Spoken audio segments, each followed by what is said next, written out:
When we talk about boxing in the Philippines, there's none greater than the only 8th Division World Champion, the Filipino boxing icon, Manny "Pac-Man" Pacquiao.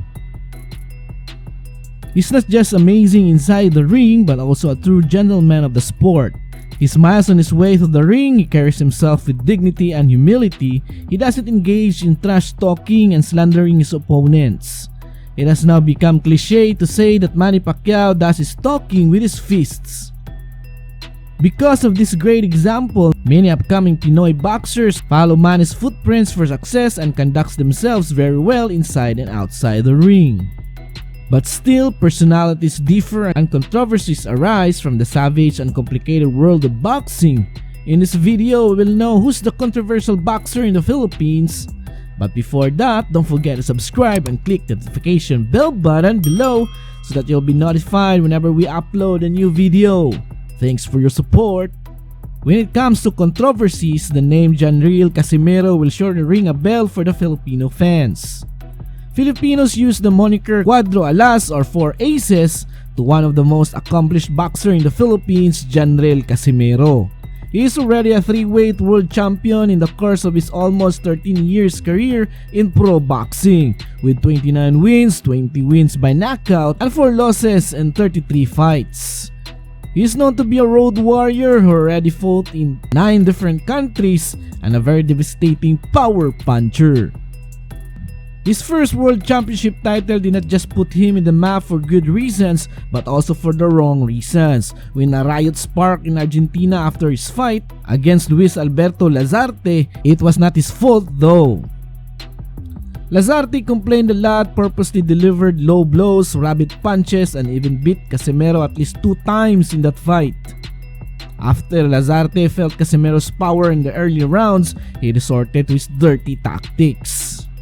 Casimero is known to not back down from any challenges. He also retaliated with his version of rabbit punches. Because of his acting and continuous complaints to the referee, Lazarte earned the sympathy of his fellow countrymen. Casimero pinned Lazarte in the 9th round and finished him off in the 10th round. Fans started to throw plastic cups inside the ring. It was a mess. Para definir la pelea. Vaya con la izquierda, lo tiene con la derecha, otra derecha más a la cabeza. Está nocaut Lazarte, atención el árbitro. Atención, ha ganado el filipino para la pelea. Correcto, Fernando Sosa que tiró la toalla. Victoria del filipino. But it is important to note though that Casimero never punched back to a man who climbed inside the ring, punching one of his corner men. Lazarte was banned for lifetime by the IBF eventually, and Casimero received an apology. On May 25, 2016, Casimero, already in the flyweight division, got his rematch against the IBF champion Amnat Ruing of Thailand. Amnat is undefeated in 17 fights and defended his title 5 times already, including Casimero in their first fight. The first fight was controversial though.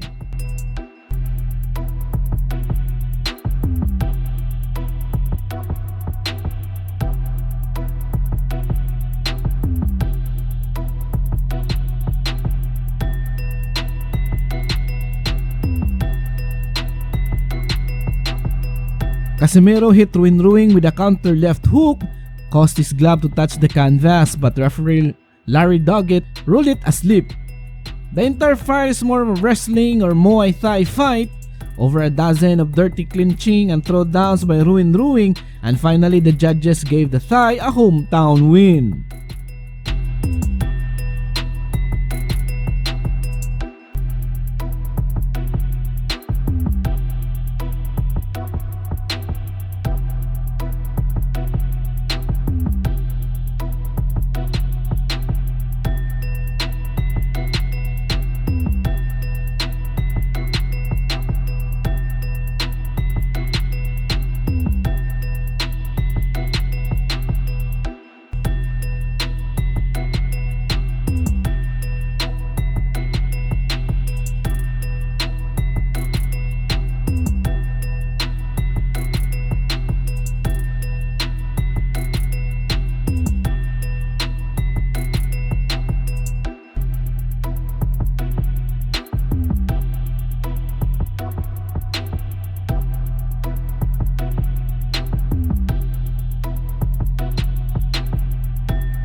Casimero learned his lessons and decided to have the rematch not in Thailand but in China. Tony Weeks watched the fight closely and Druin seems to act like a good boy in this fight.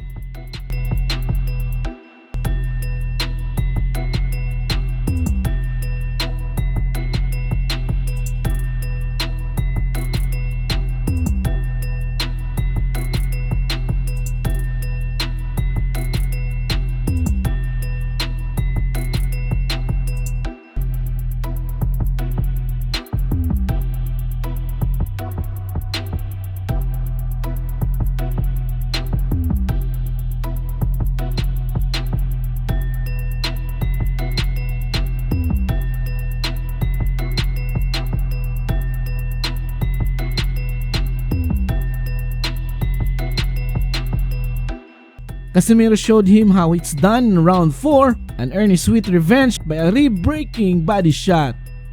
Of course, Casimero made it sure he knows he messed up with the wrong guy.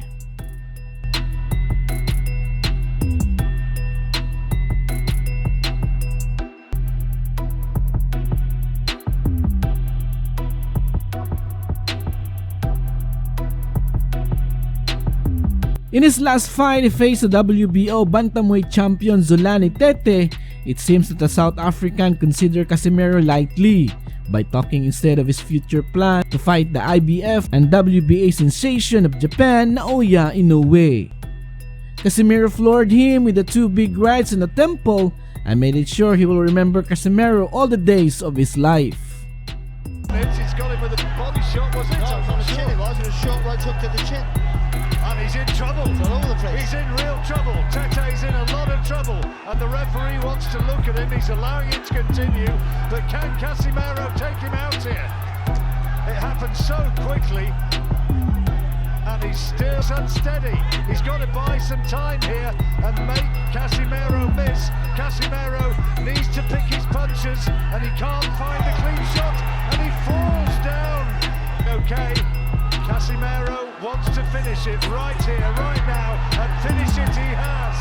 The title changes hands in sensational fashion. Zolani Tete stopped by John Real Casimero of the Philippines. Casimero seems to be a fun, happy-go-lucky guy who doesn't care what people say. Of course, he is not Manny Pacquiao, or the model type you can teach to kids. You love him or you hate him. He is a 3-time world champion, and with the power and courage he has, he might be the next Filipino boxing legend.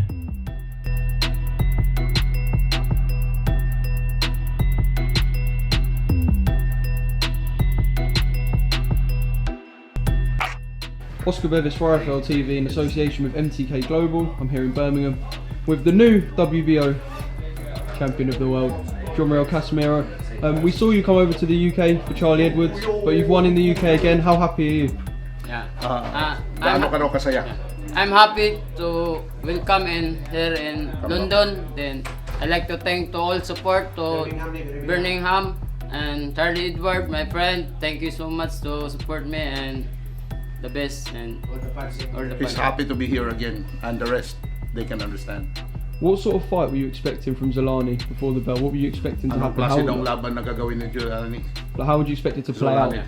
A lot of technique of the training. Marami akong technique na he trained for a lot of moves and techniques because Zolani can do anything. So he was prepared for anything that Zolani was gonna give to him. Okay, there was a lot of talk beforehand about Zolani Tete fighting Inoue. Do you feel like perhaps he overlooked you and underestimated you? Ang expectation nila si Inoue ang kasunod. So gusto mo ba yung laban na yan? Yes, gusto kong lalaban kay Inoue. Yeah, he wants to fight Inoue anytime soon. Thank you for watching, guys. Don't forget to subscribe and click the notification bell button below so that you'll be notified whenever we upload a new video. Your support is greatly appreciated.